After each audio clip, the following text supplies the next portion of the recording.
Hey, Jesse, how's it going? I'm doing good. I thought something was going on. I clicked on the link a few times and Oh, it wasn't yeah, going no, through. it made it. It made it. How are you doing? I'm doing pretty good. How are you? Not too bad. Happy Hump Day. Oh, thank you. Thank you. Same to So, you. thank you. Well, where are you located, Jesse? Upstate New York, right outside of Rochester.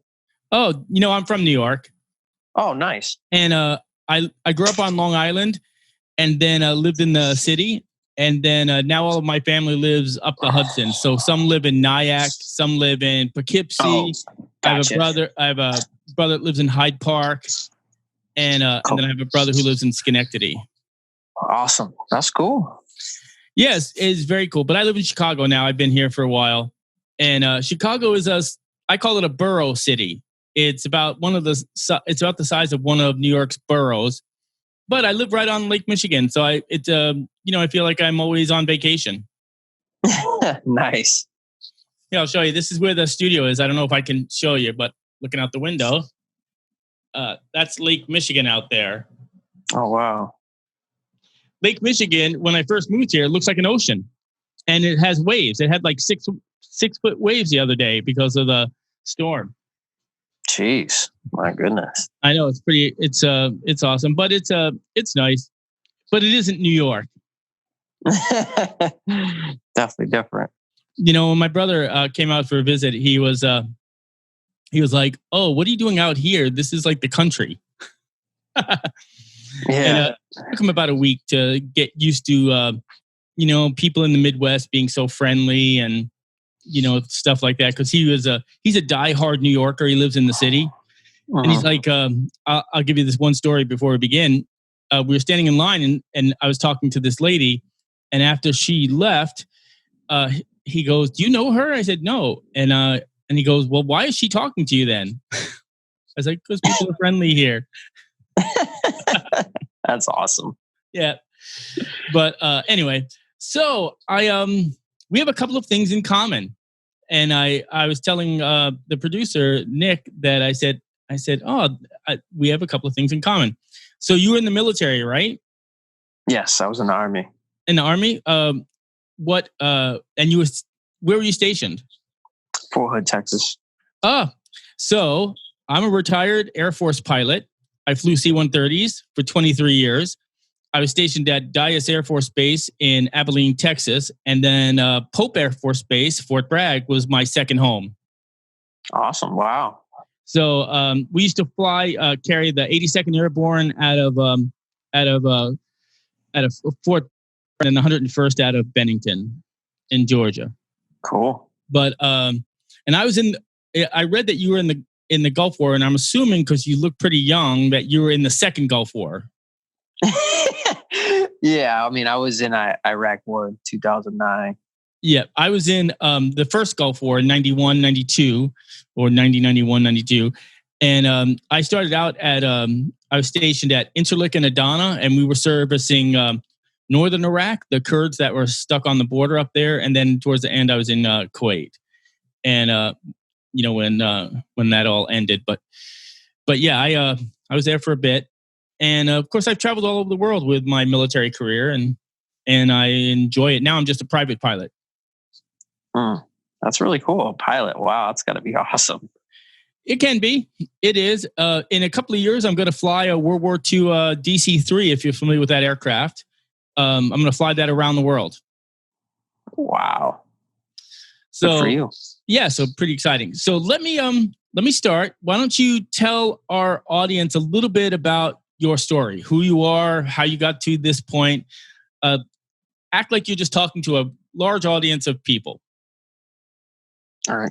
So, my name is Jesse Cruz. I'm an author. I became an author from an experience that I went through a few years ago. My daughter was born premature, and watching her fight for her life every day was definitely a big challenge, but also inspiring, despite the outcome, because after 42 days of fighting for her life, she passed away. Oh, no, I'm sorry. But I wanted to carry on her life and her legacy, you know what I mean? And I've been having the fortunate opportunity to share my story of what we went through in the hospital, what I've learned from that experience, and was able to write a book about, my life experiences and how I was able to overcome life's challenges. And I'm so grateful and thankful that, the worst tragedy I've ever gone through in my entire life has been able to help people all over the world. So I'm just thankful for that, and I've been doing this writing and speaking for about a year now, and plan on working on the next story. It's almost done, and I'm always looking for opportunities to just share a message of hope, because I believe everyone who's going through some type of struggle. That is so true. First of all, I don't think there's anything more difficult than a parent losing a child. And we have a daughter. We have two beautiful grandchildren, and I can't even imagine what that would be like, especially at such a young age. At any age, but especially at such a young age. It's easy when tragedy strikes to allow that tragedy to turn into bitterness. How did you take that tragedy and turn it into a life-altering situation that continues the legacy and the honoring of your daughter who passed away? So for me, it was definitely a process. So for a while, I was stuck in bitterness. I was stuck in depression. I have flashbacks. I still have rough days even today. Some days are harder than others. But I had to make a decision. Either I can, wallow in my sorrow forever and talk about poor me and why me and how unfair life is, or I can take my pain and turn it into a purpose. And that's what I decided to do, because the pain can either destroy you or build you up. And the people who allow it to destroy them, they become trapped in that trauma for the rest of their lives. And I didn't want to be trapped in my trauma. So I decided to take that traumatic event, find a way to heal from it. And when you're able to share your wounds with other people, not only do you heal, but you help heal other people, because they know they're not the only ones going through it. Let me ask you, you obviously, you were married, and are you still married? Yes. How did your wife handle that? And did she go through, or is she going through the same transformation that you did or are going through? My wife obviously is devastated from what we experienced. But I think with her, she was able to handle it better than me. For me, that was the first significant loss I've ever experienced in my entire life. She's experienced significant losses before.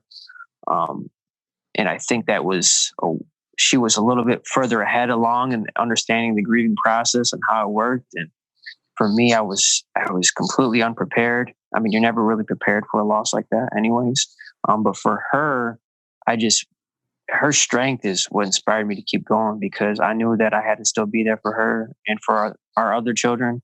And, seeing them every day to continue to push forward despite the pain had inspired me to want to do the same. But I'd say for a while, I struggled with it probably much worse than her. So I knew somebody who lost a child.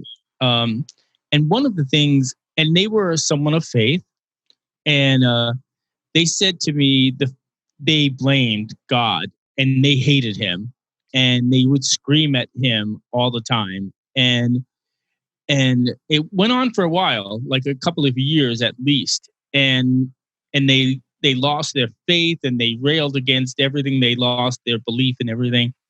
Did you find any of that? Did that happen to you?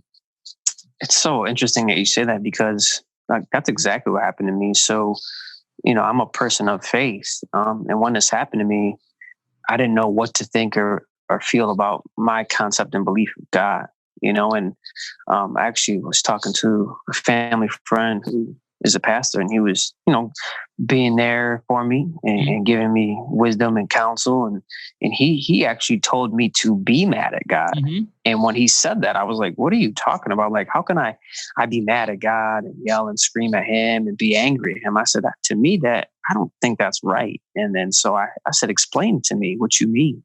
And he put it in the context of a loving parent. He goes, Jesse, you have kids, right? I'm like, yeah. He goes, what if your kids are mad at you? Can you take it? I said, yeah, that's part of parenting. He goes, if your children are really upset and they're really angry and they're yelling and they're screaming, they're in pain, can you take it? I said, I have to be able to take it. I'm their parent. He's like, you're still gonna love them, right? I said, absolutely. He goes, are you gonna love them less when they're angry with you? I said, no, I love them the same. It's the same with God. He loves me the same.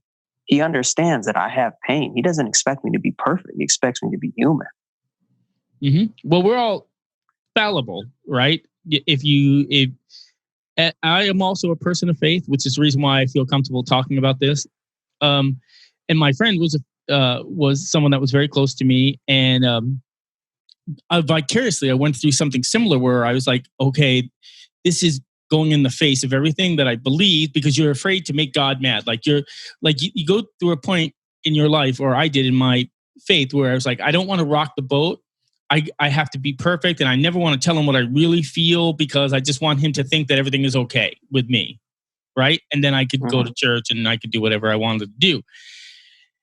But what I found was watching my friend be absolutely, completely devastated by the death of their child, and go through the process of losing their faith. It made me re-examine my own faith, and I was wondering if that was something that you went through, and as you go through that, did you ever lose faith, or were you just mad?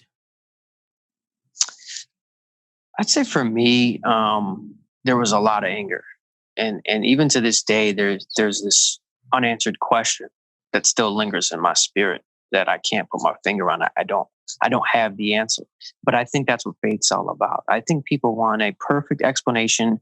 They want a logical reason. They want the fact. They want the statistic. They want all these concrete answers. But God is so big and so magnificent. He can't fit into the little box that we put him in. And when I was going through it, I never doubted his existence, but there were moments where I doubted his love. And I know God is love. And even though I didn't feel loved, I think it's a fact that it's knowing that no matter what happens, he still loves me. My children at some point in their life are going to go through deep suffering. I know that. And even though they're going to go through some traumatic event at some point in their life, something that's going to devastate them, that doesn't change my love for them. That doesn't mean I love them any less. In fact, it is the love of a loving father is what we should be turning to more than ever during those challenging times. You know, one of the things that I went through, which made me angry, excuse me, was I read the scripture where it talked about, I know the number of hairs on your head, and knows all the details about your life from beginning to end. And I thought to myself, if you know all of that, why would you allow this to happen? What is your point? What's the purpose of allowing an innocent child to die? What is that purpose? What is the message here? And I never got a clear answer in my mind about what that was. But what I sort of helped me cope with it and to come out on the other side, and for them and for my friend as well, was that we didn't have to know the answer. We had to trust that the answer would be there, and we have to trust God through our faith. And that is not easy. That was part of the process. Is, it's one thing to say, hey, I trust you. And when everything's good, when your bills are paid and your kids are healthy and everything is fine, it's a whole other animal to maintain your level of faith or trust when things are really bad and you're hurting. And I think that that is one of the great questions that still lingers in my mind is I don't know why. I don't know why. Like, I don't know why he allowed their child to suffer, and she did suffer and pass away. And I have to trust my faith that he knows what he's doing. Because if you don't have faith, in my mind, if you don't have faith, then it's just a process. Something happened, and the consequence was death. That's it. There's no ending. There's no afterlife. There's no furtherance. It is just a process of nature. And I didn't want to believe that, and I don't believe that. So I find it fascinating that someone that has gone through that personally, like you have, that you went through a similar journey of being angry. And I don't even know. I was trying to think of a question. The question I was trying to articulate in my mind, like I haven't done it yet. If I do it, I'll say it, but I can't figure out the best way to ask. But let me go. Let's leave that for a moment, and let's go to your time in the military. So when you were in the military, how did that lead you up to where you are now, and how did that impact what you're doing now? Well, I can remember, certain moments while I was in being in Iraq, and I can remember thinking to myself at that point in my life, financially, that wasn't the best position I'd ever been in. I was making good money, and I had no bills to pay. Everything was taken care of. And I remember thinking to myself as I'm looking at this bank statement, I remember it. I said, I have all this money and I have no happiness. Mm-hmm. And it was from that day forward, I said, I'm not doing anything for the money anymore. Obviously money's important and you needed to survive. You needed to take care of certain things, pay bills. I get all that. But I can't put my happiness, I can't put a peace of mind. There's no price for that. You know what I mean? So for me, and I was away from my family, and I was not living into my gifts and my purpose and my calling. And I made the decision to get out, to be more involved and be around my family and friends and do something that was inspiring. And I believed I was called to do. When did you get your faith? How old were you? So I was raised in it. But it didn't become mine until 2013. So about 7 years ago is when I made it my own, and not my parents or my family or my friends. I made it my own personal, because to me, it's a personal decision. It's a relationship. Right. And how did you do that? I know how you did that, but I want my audience to hear it from you, how you did it. Well, for me, I was putting my happiness into money. I was putting it into women. I was putting it into alcohol. I was putting it into all kinds of things. And I got all those things that I wanted. And no matter what I did, I was empty. No matter how much I had, I still had nothing. I was completely miserable. And I got tired of running. And I said, God, I'm tired. If you're real, take me in. Did somebody lead you to him? Well, I think along the way there was a lot of people encouraging me to make that decision. I had been going to church regularly for years prior to that decision. It just wasn't personal for me. It was a religious duty to think that I go to church. That's what good people do. I go to church, I'm good. I was doing the religious thing, but that didn't save me. There was no relationship there. There was no lifestyle change or transformation in my life at all. And I remember one day the pastor was, he was praying, and I just remember as he was praying, I felt God say, are you ready? And I was ready. And at that moment I said, I accept you into my heart from this day forward. I'm going to live for you. So I just had to make that decision to cross over the line and stop doing it for other people. Do it for mine and his relationship. That's what it was about. I'll share this with you. When I was saved, I grew up in a Catholic family, Italian and Irish Catholic families. And so we always went to church, and there was a priest, and he wore a collar, and they had all this stuff. And when I joined the Air Force, I was stationed in Abilene, Texas. I was the only Yankee, as they used to say. And one day, a friend of mine invited me to go to his church, and it was a Southern Baptist church. And I was like, but finally I relented, and I went. And it took a while. It took several months, and I would go occasionally. They had church, I think, on Sunday and Wednesday were the days that they had it. And I started to make friends there, and nobody was really pressuring me, but I was fascinated by the pastor who only wore a suit and tie. And I used to say, where's his collar? I mean, is he the priest? but he was not a fire and brimstone pastor, but he was very passionate about his sermons. And one day, without any preamble, without any coaching, without anybody pushing me or anything, I'm standing in the aisle, in the pew, and I'm on the aisle. There were two aisles going down to the altar, and I'm standing there, and I was closed my eyes during the prayer, and I'll never forget the song they were singing. It was called "Just As You Are."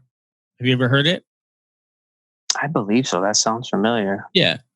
Or Just As I Am, or something like that. Anyway, I'm standing there, and then the next thing I know, I open my eyes and I'm in the middle of the aisle. I didn't even know I moved. I was in the middle of the aisle. And then I walked down there, walked to the altar. I had no idea what I was doing.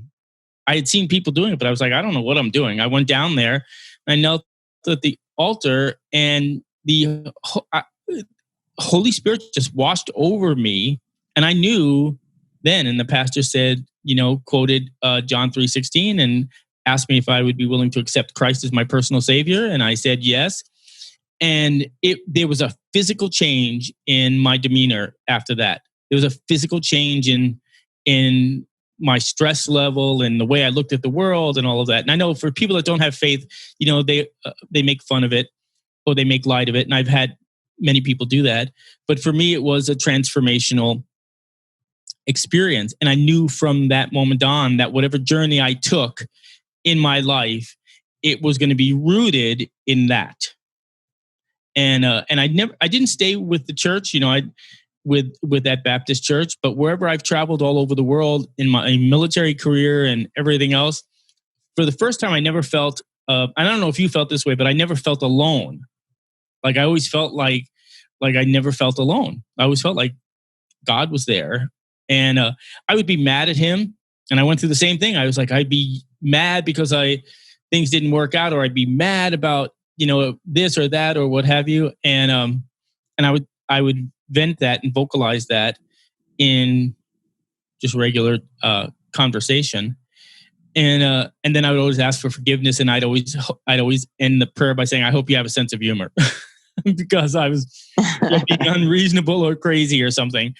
And the beauty of it, and I think the most beautiful thing about having faith before we go into these next things is that it doesn't matter. I can ask for forgiveness and get it, and I know. And the pressure of trying to be perfect, to try and be something that is perfect, was removed because I knew that no matter what I did, I'd never be perfect. And that was okay. My journey was a different journey. It wasn't a journey towards perfection, but rather a journey towards being the best version of it, and trying to be as Christ-like as I could, knowing in advance that I would never achieve that goal. Right. And I think one of the things that the scripture that someone told me, a really awesome individual who was infinitely patient with my early journey. And he said, listen, the Apostle Paul said that even the best of the best of the best will be like dirty rags before God. So you try away and you try your best, but even the best of the best of the best is not going to be worthy because we're saved by grace. And thank God we are. Isn't that the truth? Mm-hmm. So that has influenced my whole life going forward. And I have, lots of challenges. I have lots of challenges, least of which is being a gay man. And how do you reconcile that? And that's a whole other show. But I will tell you that the one thing that I hold on to is my faith, and that God is forgiving, and that's a. Someone asked me the other day, as a matter of fact, they said, well, there is no God, there is no faith, there's whatever. And they were giving me a hard time. And I said, what a lonely way to live, knowing in advance that when you die, you're just going to decompose in the ground. I said, that's very lonely. And And here's my thought, and this is the way I explained it to them. And my witness has always been my life. And the way I explained it was, I have faith.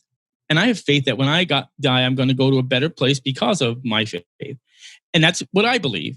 And if I'm right, then awesome. I'm not afraid of death, and I'm not afraid of death. But if I'm wrong, I'm going to be dead, and I'm not going to know the difference anyway. So I would rather live my life consciously with that feeling of comfort, knowing that I'm going to have an eternal life, than live my life knowing in advance that there's nothing at the end. At the end, it's just decomposition. So that's how I explain it. That's, to me, what faith is. I have faith that I'm going to live eternally. And when they ask me to give them concrete proof of that, I say I don't need concrete proof, because that's how I have faith. I have faith that that's going to happen. And if I'm right, I'm cool. And if I'm wrong, I'm dead. I'm not going to know anyway. But right.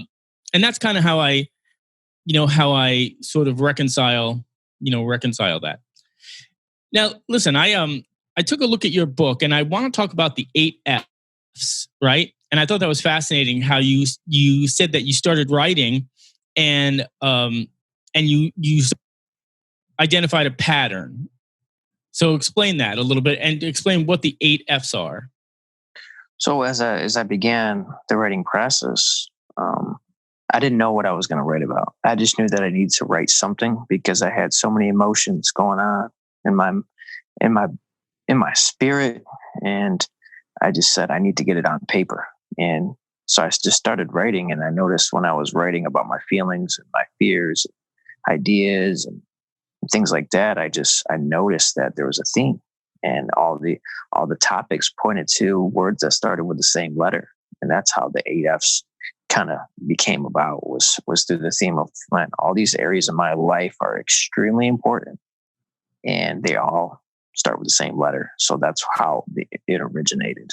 So when I saw that there was these topics in my life that, to me, every human being experiences these 8 areas of their life, every human being goes through them, has them a part of their daily life, whether they realize it or not, I started to realize these are very important. And I think if I'm able to articulate how important they are, they will be able to help me get through this tragedy. And by that, they'll be able to help other people get through their setbacks and their challenges. So that's how the 8 F's concept was developed. So what are the 8 F's? So the first one is focus, because I believe everything starts with how you think, what's in your mind. So what you think about is what you do, what you become, how you behave. Everything is rooted in your thoughts. Every action that we take started with a thought. So our greatest actions are only as great as our thoughts. Our terrible actions are rooted in our terrible thoughts. So the greater that we think, the greater decisions that we will make. So that's why, to me, focus had to be the very beginning, because to me, that's where it all starts. All right. What is the second one? So then after that, I shift over to the importance of fitness. I believe truly the importance of being healthy. And when people hear the word fitness, they think, oh, I gotta go to the gym all the time. And that's really not the case. There's plenty of other ways. And that is everything from eating healthy to sleep patterns, to drinking enough water, or to the fitness of the mind that I referred to in the book, exercising the mind through mental activities, whether that's learning a new skill, reading, attending a conference, going to a seminar. That's also fitness. So your mind and body need to be fit. And what's the third? So then after I shift over that, it's I talk about the importance of finances, and how, if you have a dream or purpose in life, that finances are going to be a part of it. And to pursue that dream and that goal, it's going to cost you something. And we need to be good managers of the financial resources we have, and how important it is to use it appropriately and wisely, and the joy of giving it when you have the opportunity to do so. Excellent. Well, they always say that in relationships, finances is like a big source of potential breakups and stress within couples. So number one cause of divorce is finances. Absolutely. What's the next one? This is one that children understand completely. Adults usually do not, unfortunately, and that's the importance of fun. Children don't ever forget how to have fun. And as adults, we think because of all the responsibilities and bills that we have to pay and things we have to do and schedules we have to manage and jobs that we have to take, that we forget to enjoy ourselves and we become stressed out because we forgot to have fun. And we're doing all these things. So hopefully one day we can enjoy life, but we can start enjoying life right now while we're going through the process. That's right. It's not a dress rehearsal. And as a matter of fact, I will share with you that even though I sometimes come across as a not let's just say as a military officer who let his hair down, 60 years old, 60. I'm an excellent overall. And the other day, yesterday, we were taking our stepdaughter who's in Chicago visiting us, and she was making a TikTok video of her TikTok dances or what have you. And so I did a TikTok dance in the middle of Macy's in downtown Chicago, and she filmed it. And it was a lot of fun. And the point of that is that even though I'm 60 and I have a lot of responsibility with my job and with my career and other things, I don't forget that I want to live life to the fullest, whatever that means. I don't have any inhibitions. And I think as I've gotten older, that has become a little bit more easy for me because I have a lot more self-confidence, right? Mm-hmm. But when you're younger, sometimes it's hard because you're afraid of what other people think. Right. Absolutely. All right. So let's go on. After finances, what's next? Family. Everyone, we all have a family of origin. We all have parents, whether they were there for us or whether they weren't. But we all have a decision to make when we become adults is what traits, what characteristics am I going to take from my family of origin? Am I going to carry into adulthood? What things am I going to pass along into my marriage, to my children, to my grandchildren, to other relatives? What am I going to carry on? And what am I going to leave behind? Because there's in every family, there are definitely things that we should leave behind and not carry on with us. So I think we need to be very intentional about what we bring forward when we develop our own families and what we leave behind. Things that didn't work, we don't need to bring them with us. We need to drop them off. What would be an example of that? I mean, I think there's a million examples, but I could use an example of someone in your family who is an alcoholic. You know what I mean? And we have a decision to make when we see someone in our family who has a drinking problem, is that we can repeat it because that's all we've ever witnessed. That was normal because we saw someone that we love dearly do it on a regular basis. So it must be good. They must enjoy it. It must be important to them, or they wouldn't spend all their time, money, energy, and effort on doing it daily. Or we could look at it from another perspective. It's destroying our family. It's bringing abuse. It's bringing divorce. It's bringing all kinds of traumatic events. And I need to have the understanding that if I follow in the footsteps of this individual in my family, I could end up repeating that later on. Or I can decide, you know what, I saw the negative effects of it, and I'm not going to follow through and do that with my own family. That's just one of a million examples, but to me, that just speaks clearly to some things that we need to leave behind. All right, so that's a good point. And I think that a lot of people don't realize that that they can bring a lot of unnecessary baggage, and pass it along to their kids, especially. What's the next one after that? We're up to what, 5 now, right? Yep. That was 5. So next would be friendship. So for me, friendship is so important because literally the people that you choose to invest your time in are going to have some of the greatest impact on where your future is. I mean, you want to see where your path in life is headed. Look at the people you spend the most time with. That's going to be you in a few years. Right. So if you don't like what you see, you need to change what's around you. So to me, friendship is huge. It's important. It influences so many decisions. And we just kind of take the convenient friendships because they're neighbors or we work with them or we've just known them for the longest time. But I think we should strive to develop friendships with people who get us to a place of where we want to become in 5 to 10 years from now. Things that I've learned over the years, and I agree with that statement, is regardless of what anyone says, people judge you by the company you keep. And I'll take that a step further, is if you surround yourself with people that are constantly dragging you down or constantly telling you, negative thoughts or negative, they're projecting their fears onto you, it is going to bleed into your decision making, right? I have reached a certain level of success, and I've done that by surrounding myself with people that are smarter than me, that are more successful than I was, and also who challenge the norms, to challenge you to your comfort zone. And that's how I think you make forward progress in your life, regardless whether you are working at a McDonald's or whether you're the CEO of a company or what have you. It's the same thing. Surround yourself with good people and keep that circle tight, and you don't need 50 people around you. And so I always look at like a target. I have the core center of my 5 to 8 people that I completely trust and I am transparent with, and they have, and then I have the next ring in that target, and that's people that are more business associates and so forth and so on. And then you have your social circles and et cetera, et cetera, et cetera. And don't share everything about your life with everyone. They don't deserve, and they don't need to know everything about your life. Reserve that for the people that care. And I have a thing on my desk. It says, and I'm trying to, I recited, I'm trying to find it right now, but it says, you can't please everyone because those that matter don't mind, and those that mind don't matter. From Dr. Seuss. So true. Okay. What's number 7? We're on the home stretch to number 8.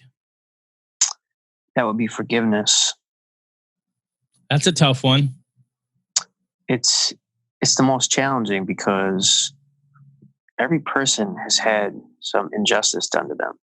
We've all had people who've hurt us tremendously. Those are usually our family members. Could have been a friend. Mm-hmm. It could be a variety of different people, but we've all had some type of injustice done to us in some way.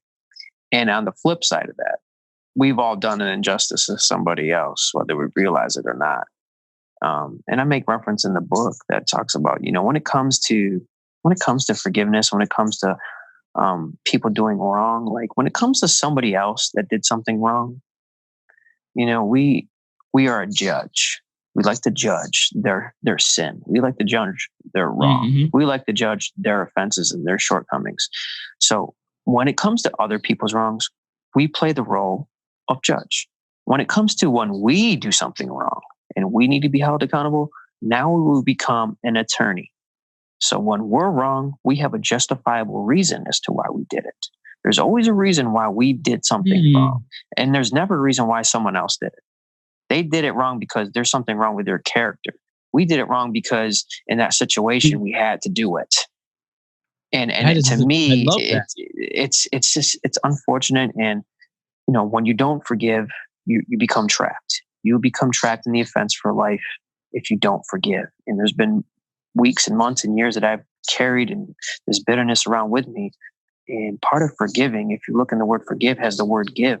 You need to give it away. Meaning you cannot continue to hold the offense in your heart anymore. You must release it. Once you release it, you have the freedom to move forward. Let me ask you a question. I've heard this many times, and I've done it many times, and I've said it.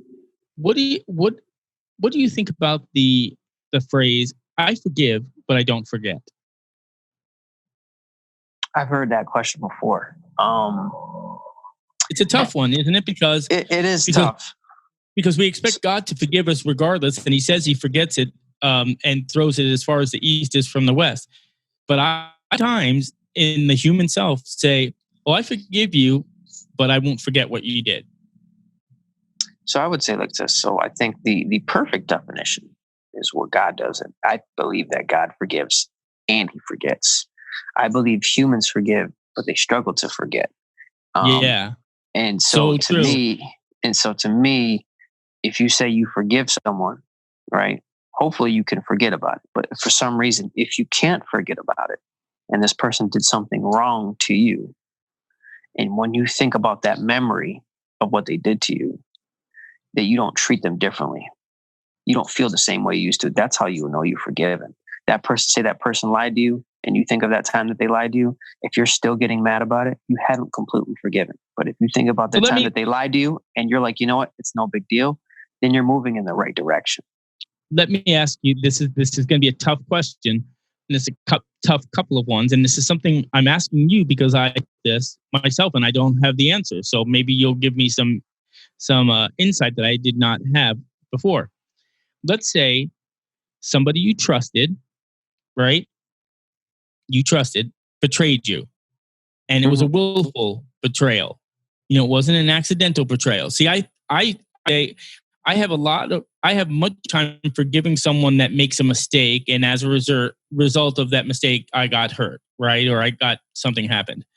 But it's harder for me to forgive someone when they made a willful choice, and I know they made a willful choice, right?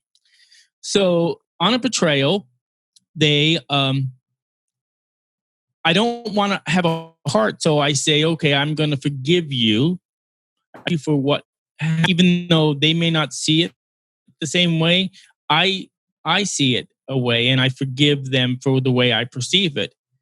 But where I struggle, Jess, is I don't forget and I don't trust, and it's very, very, very difficult. I've prayed about it many, many, many times to ask for some peace or ask for some, and I don't. And there's a particular incident in my mind that I'm thinking about that has gone on for several years, and I have forgiven the act because I didn't want to harbor the strong feelings of anger, hurt, and disappointment. But I won't let myself forget that person made a willful choice to betray my trust. Mm-hmm. How do you handle that? How would you, if someone was to do about that, how would you counsel them? This is what I'd say, that there's a difference between forgiving and healing. Just because you forgave someone does not mean you healed from the offense that they inflicted upon you. There's a difference. And let me ask you, the second part of that question is, I like that, and I think that's true because it's been several years, and it's not as raw as it was initially during the first year.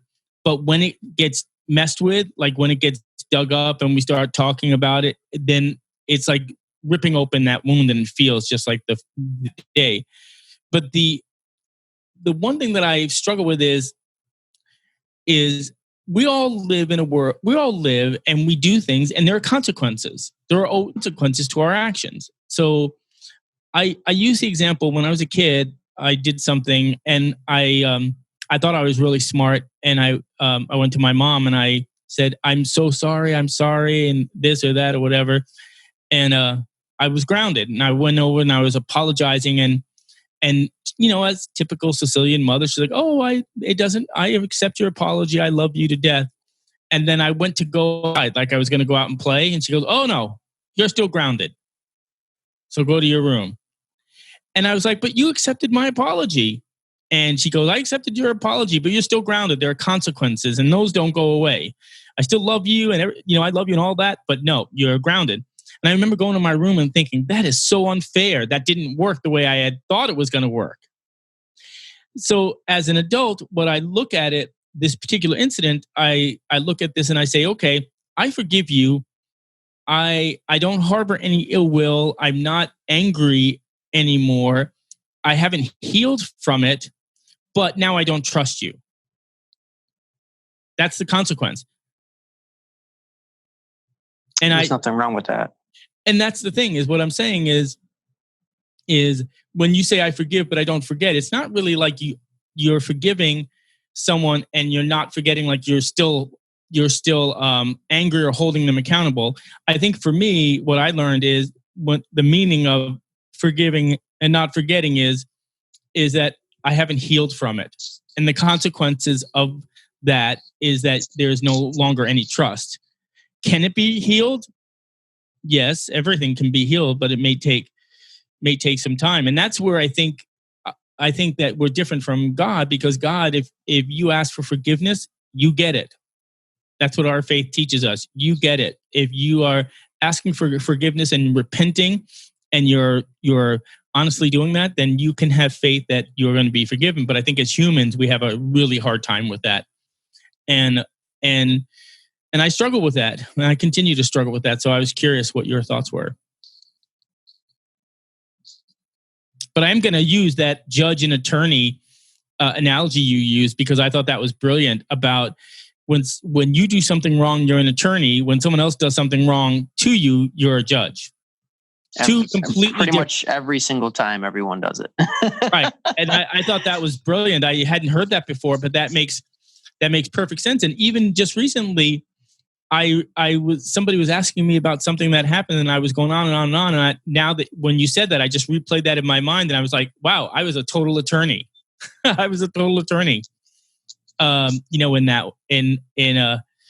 that case, and now I have that helped me. That gave me some understanding. So the 8th F. And this is what allowed me to write the entire book to begin with. And we talked about it at the beginning, but that's faith. Mm-hmm. What do you do? What do you tell someone if they don't believe in God? Well, I mean, I have one of my friends is actually does not have faith in anything as far as religious and spiritual beliefs go.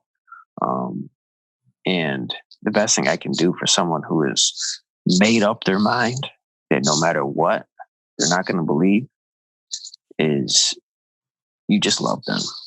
Mm-hmm. And you show them the love of God. And maybe one day they will change their mind. But you just got to love them. You just got to love them. Yep. I truly believe that if you live an honest Christian faith, that part of that faith is your failure, right? No, because a lot of times I've heard people say, oh, well, you're supposedly a Christian and you got mad, or you had road rage, or you did this or that. And they have this misconception that just because you're a Christian that you are perfect, or you think you're perfect. And so they look for every instance to prove that you are fallible, and therefore your faith is fallible. And I have learned over the years that my life, my everyday life, the struggles that I go through every day, the questions that I have every day, the arguments that I have every day, or the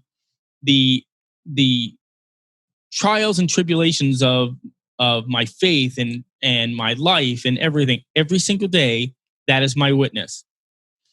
And I think that is the best way for me to sort of let other people see that here's somebody who has all of these obstacles and has all of these challenges and is not perfect in any way. And yet they keep trudging along, and they trudge along because they know that they're saved by grace. That it's not an act. It is, we're saved by God's grace. I think that those witnesses are sometimes the strongest type of witness, for people that have no faith, because there's no pressure. It's like, hey, I'm just like you. I say the F word, fuck. I say fuck. And they look at you like, oh my God, you're a Christian. You just shouldn't say that.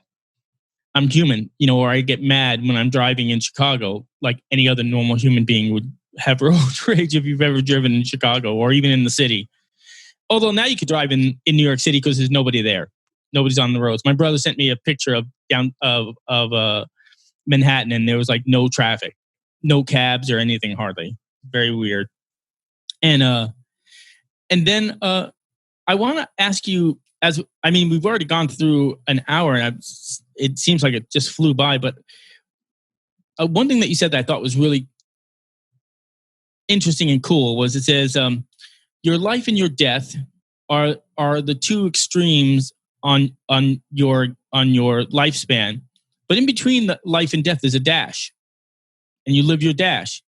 So explain a little bit about what that means. What does it mean to live your dash?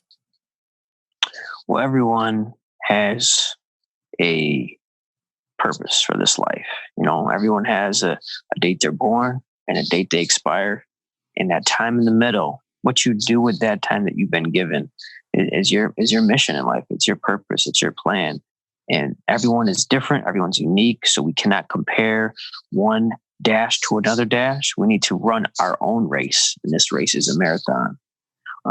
And when we're pursuing our purpose and our plan, we need to know that it's unique to us. No one can do what we can do the exact same way we can do it. So we should never compare. We should be thankful for the gifts that we've been given and to live our life to our fullest potential with the help of God. How does someone identify what their gifts are? So if somebody's listening to the show and they're like, I don't know what my gifts are. How does someone identify what their gifts are, what their purpose in life is? Well, there's a few things. Usually at some point in our lives, someone has hinted it to us. They have said it to us. They have encouraged us to pursue something at some point. Usually, not everybody. But for those who maybe have never had anyone encourage them or tell them that they're good at something or they should pursue this or that, is that you have to ask yourself a few questions. The first question is, what am I good at? That's going to guide you. Okay, that's your first question. What am I good at? Next thing you're going to say, what do I enjoy? Because you can be good at something and be terrible at it. You know what I mean? Or you know what I mean? So you have to have both. You have to be able to be good at it and you have to enjoy it. Like, you can like music. Like I love classical music, but I can't play any instruments. Right. Yeah, exactly. It's the person who loves to sing has a terrible voice. I mean, that's probably not their calling in life. You know what I mean? So you got to love it. You got to be good at it. And then after that, you need to ask yourself, does the world need it? And what am I going to provide? Is that what this world needs? Can I help people with this? You know what I mean? Does this skill or talent or gift or ability bring something positive to this world? And then after you ask that, the final question is, if you want to turn this calling into a career, is can I get paid for it? Once you're able to answer those 4 questions, and you'll be able to, it'll guide you in a direction. Doesn't mean it's going to give you the exact answer today, but it'll at least guide you to a few steps closer to whatever that gift and talent is that you have. What about your military experience, if anything, helped you in your discipline in, first of all, dealing with the death of your child, and second of all, in writing your first book? I'd say it could have helped in the discipline of being consistent, because a lot of times in the military, it's a day after day. You must do this thing this way.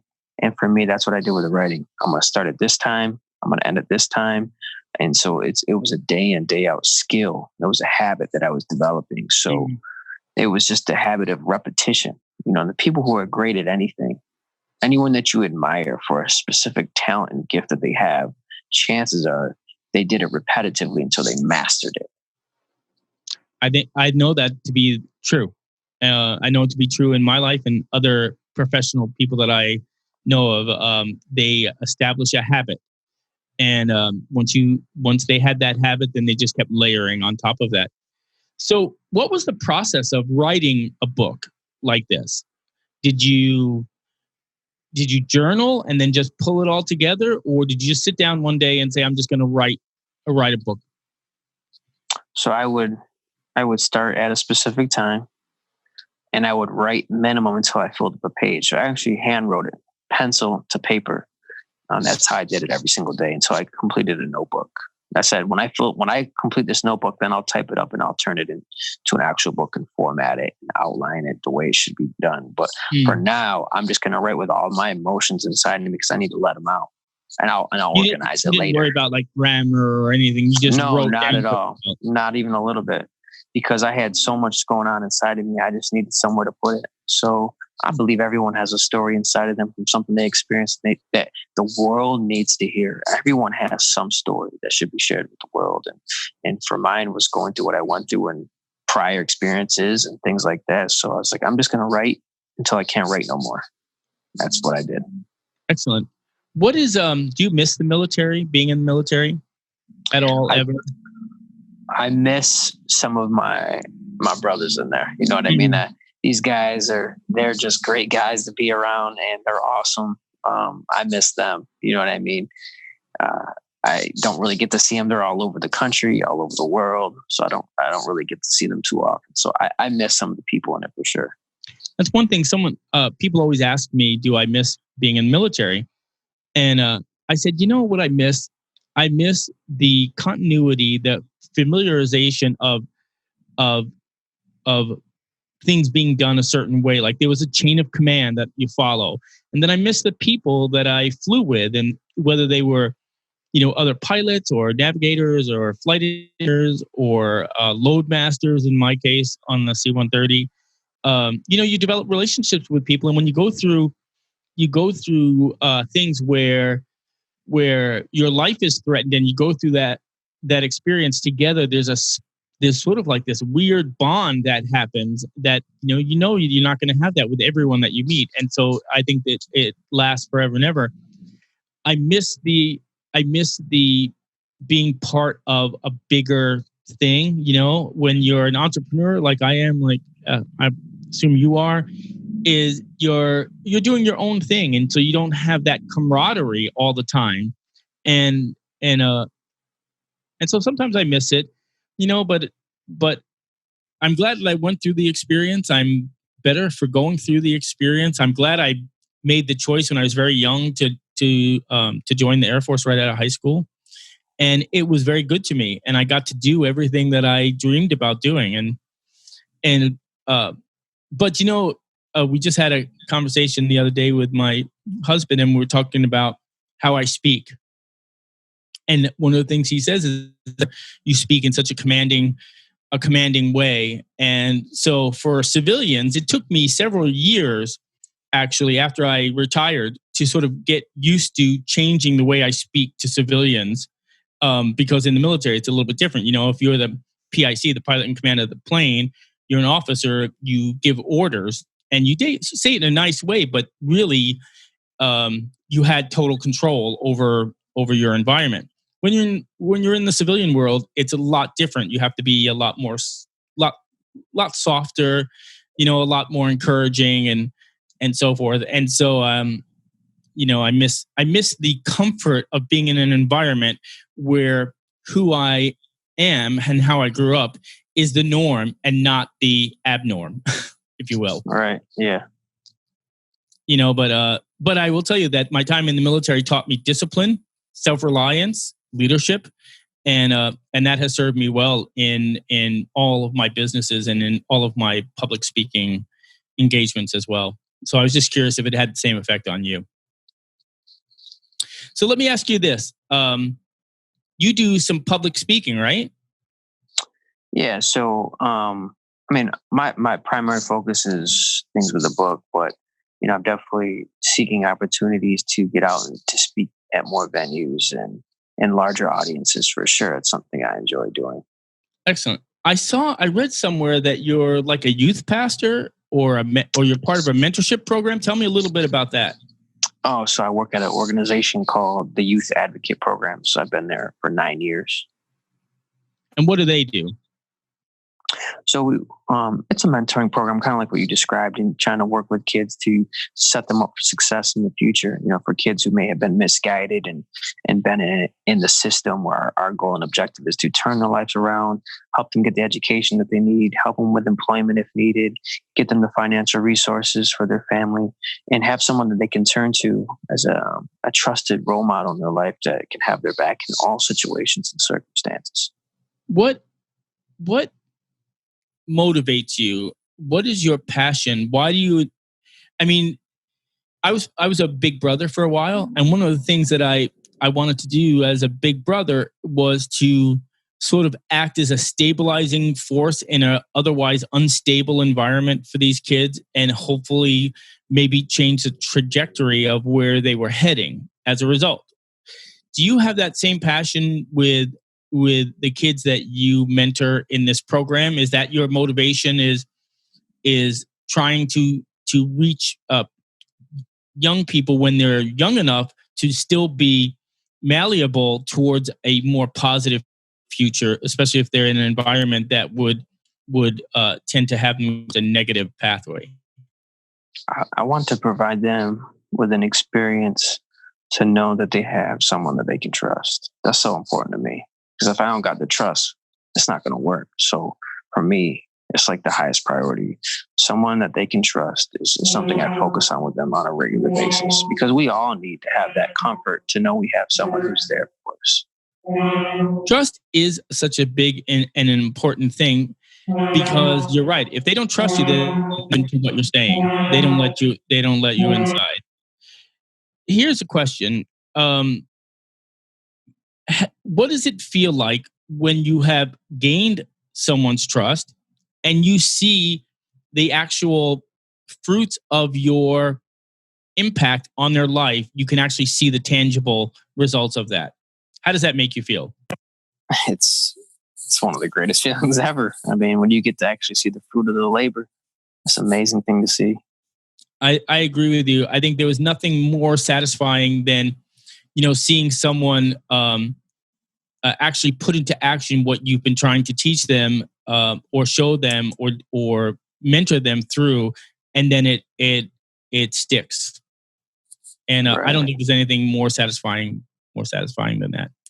So Jesse, I'm going to give you the last couple of minutes. Tell everyone about your book, where they can find it, if you have a website, your social media, where they can find you.